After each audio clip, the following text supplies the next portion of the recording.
Alors, Star Wars Identité, c'est un regard de la saga Star Wars à travers ses personnages et tout le travail de création que George Lucas a mis en place avec son équipe pour créer ces personnages qui ont traversé les générations depuis 36 ans.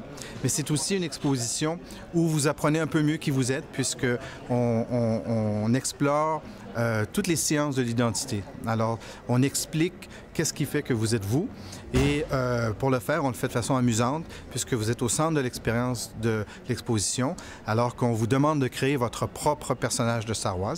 Et tout au long de l'exposition, avec un bracelet interactif, vous répondez à des questions, choisissez et vous créez votre propre personnage qu'on vous révèle à la fin de l'exposition et qu'on vous envoie par courriel avec tout son pédigré, son histoire et ses comportements et tout. Dans l'exposition, on a une dizaine de petits documentaires qui expliquent du point de vue scientifique qu'est-ce qui fait notre identité, comment elle est constituée. On apprend nos origines, ce qui nous influence et les choix qu'on fait qui influencent notre identité. Et donc, je dirais que le sujet est bien fouillé du point de vue scientifique, mais toujours présenté de façon ludique. To mount this exhibit, we wanted to do several things. We wanted to have a strong science content, but we also wanted it to be good for the fans. So how we chose the artifacts was to tell the story of Luke and Anakin.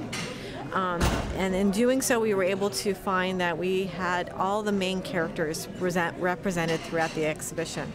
So it was very easy for us to pick because we knew we were going to tell their stories, and we had to get Darth Vader and Anakin and Luke and Yoda into the exhibit. So it was hard to say which piece because we have so many choices.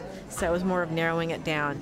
We knew that we needed to have some fantastically large pieces, so that was very easy when we started with Anakin, that we'd have the pod racer.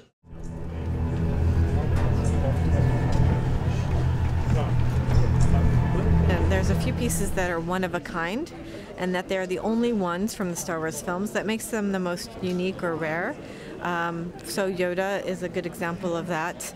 The ship's case, when you look at all the ships in there, some of those that are one of a kind, the Star Destroyer, the Mon Calamari, those are very unique and special. The other is Darth Vader's helmet reveal when you see his helmet taken off. That's an only one of a kind piece as well. Regarde, tu vois, elle était là. Ouais, ça a été du Snowtrooper. Et puis, voilà, moi ce qui m'a étonné, voilà, c'est ce dessin de Ron Cobb, où en fait, George Lucas avait fait une première phase de tournage à Londres de la scène de la cantina, mais justement le fameux Stewart Freeborn, il est tombé malade et il n'a pas pu terminer tous les masques. Donc George Lucas était hyper frustré et il n'avait pas ce bestiaire comme il l'avait imaginé qui devait représenter la galaxie, la richesse de la galaxie. Donc en fait il a prévu une nouvelle phase de tournage 6 mois plus tard à Los Angeles où ils ont refait une petite partie du décor, où Ron Cobb, qui est un autre designer qui n'avait pas travaillé sur la première phase de Star Wars, on lui a commandité de faire des nouvelles créatures. Donc là c'est des nouvelles créatures qui ont été faites pour cette phase de tournage. Et le fameux Hammerhead, parce que c'est un personnage mythique de Star Wars pour tous les fans, par sa figurine et par ce qu'il est, parce que un truc en tête de marteau, il ressemblait à... C'était vraiment génial de conception, mais moi ce que j'avais jamais vu, c'est ça. C'est-à-dire que Ron Cobb, il n'a pas juste fait une créature comme ça, il lui a rendu une logique, c'est-à-dire que c'est un amphibien, sa tête, il peut la relever, il s'en sert comme un tuba pour respirer, et il explique même que pour les longues distances de natation, il bascule l'ensemble de sa tête vers l'avant pour aller plus vite et qu'il a des petits yeux à l'avant. Voilà.